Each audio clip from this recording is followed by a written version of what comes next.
တက်နာလေးရှိတော့မေးမယ်နော်မေးလေကဘာနဲ့လမ်းနဲ့ဘလောက်ဝေးလဲမသိဘူးလေဘယ်နိုင်ငံဘယ်နှခုနှစ်မှလွတ်လပ်ရေးရခဲ့တာလဲအဲ့ဒါလည်းငါမသိဘူးအဲ့ဆိုကားတွေကဘလူးတီထွင်ခဲ့ရလဲမသိပါဘူးဟာ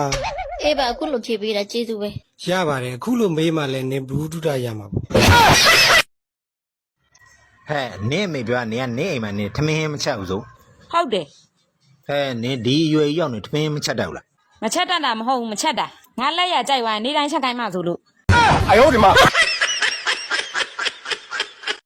အခုဥစ္စာက88နဲ့မတူဘူးတော်ရဲ့နော်ဘာမတူပါလဲဟာအေးကြောက်တွက်ပြမယ်ဟာဒီမှာ4နှစ်